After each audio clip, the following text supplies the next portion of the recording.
Super star Rajinikanth இப்ப லோகேஷ் கனகராஜோட இயக்கத்துல கூலி திரைப்படத்துல நடிச்சிட்டு வராரு. இந்த படத்தை சன் பிக்சர்ஸ் பிரம்மாண்டமா ப்ரொடக்ஷன் பண்றாங்க. அனிருத் மியூசிக் பண்றாரு.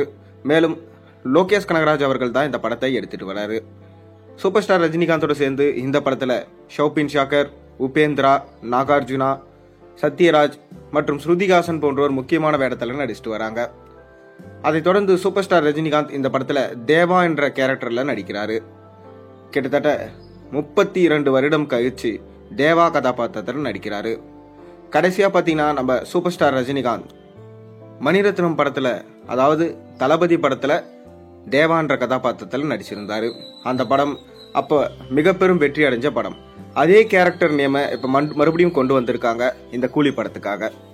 ஆனா இந்த படத்துல தங்க கருத்துல மையமா வச்சு நம்ம லோகேஷ் கனகராஜ் அவர்கள் கதைக்களத்தை ரெடி பண்ணியிருக்காரு.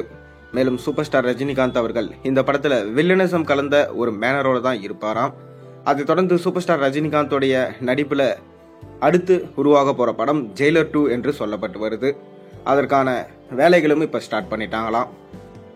அதை தொடர்ந்து மாரி செல்வராஜோட இயக்கம் அப்படி இல்லைன்னா மணிரத்னமோட இயக்கத்துல நடிக்க போறாரு என்று அன்அபிஷியலா தகவல் போய்கொண்டிருக்கு. இன்னும் யாரை சூஸ் பண்ணுவாருன்றது தெரியல. ஒரு பக்கம் பாத்தீங்கன்னா அட்லி அவர்கள் நான் பிரம்மாண்டமான ஒரு படத்தை எடுக்க போறேன், அதுவும் சூப்பர் ஸ்டார் ரஜினிகாந்த் வச்சு தான் எடுக்க போறேன், இது டபுள் ஹீரோ சப்ஜெக்ட், இதுல அஜித் குமாரும் ஒரு முக்கியமான வேடத்துல இருக்காரு என சொல்லியிருக்காரு. ஒரு பக்கம் சல்மான் கானையும் இந்த படத்துல வில்லனா கமிட் பண்ணிருக்காராம் நம்ம அட்லி அவர்கள். அட்லி அவர்கள் சங்கரோட இயக்கத்துல வெளிவந்த எந்திரன் படத்தப்பவே அசிஸ்டன்ட் டைரக்டரா ஒர்க் பண்ணியிருந்தாரு. அதை தொடர்ந்து தான் அடுத்தடுத்த படங்கள் எடுத்து இன்று மிக பெரும் உச்சத்துல இருக்காரு அட்லி. கடைசியா ஜவான் என்ற படத்தை நம்ம ஷாருக் கானை வச்சு கொடுத்திருந்தாரு. தமிழ் இண்டஸ்ட்ரிய ஒட்டுமொத்த பாலிவுட் இண்டஸ்ட்ரியும் திரும்பி பார்க்க வச்ச படம்னா அது ஜவான் படம். அந்த படத்துல நம்ம தமிழ் ஆளுங்களை மொத்த பேரையும் வச்சு சம்பவம் பண்ணியிருந்தாரு அட்லி. அதை தொடர்ந்து நம்ம ரஜினிகாந்தை வச்சு ஒரு படம் பக்காவா ரெடி ஆயிட்டு இருக்கான். இந்த படத்துல ரஜினிகாந்த் அவர்கள் சிபிஐ ஆபீசரா நடிக்கிறதா ஒரு தகவல் கிடைச்சிருக்கு. ஆனா இந்த படத்துல அஜித் குமாரும் ஒரு முக்கியமான ஆபீசரா தான் வரப்போறாராம். அதை தொடர்ந்து சல்மான் கான் தான் வில்லனா நடிக்க அதிக வாய்ப்பு இருக்கிறதா சொல்லப்படுது.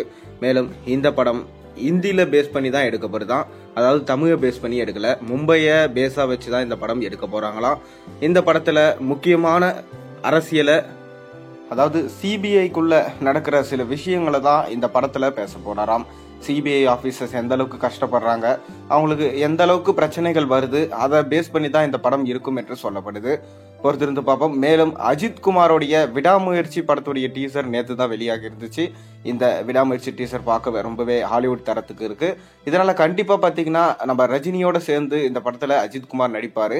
பொறுத்திருந்து பார்ப்போம். நீங்க நம்ம ரஜினி, அஜித், அட்லி 3 பேரும் சேர்ந்து படம் பண்ணாங்கன்னா, கூடவே சல்மான் கானும் வில்லனா நடிச்சாருன்னா நல்லா இருக்குமா இல்லையா? உங்களோட கருத்துக்களை மறக்காம கீழே கமெண்ட்ல சொல்லுங்க. மேலும் சேனல்ல போடுற ஒரு விஷயம் பிடிச்சிருந்தா மறக்காம சப்ஸ்கிரைப் பண்ண, லைக் பண்ணுங்க, பெல் ஐகானை பிரஸ் பண்ணுங்க. அப்பதான் நான் போற வீடியோஸ் எல்லாம் உங்களுக்கு நோட்டிபிகேஷனா வந்து சேரும்.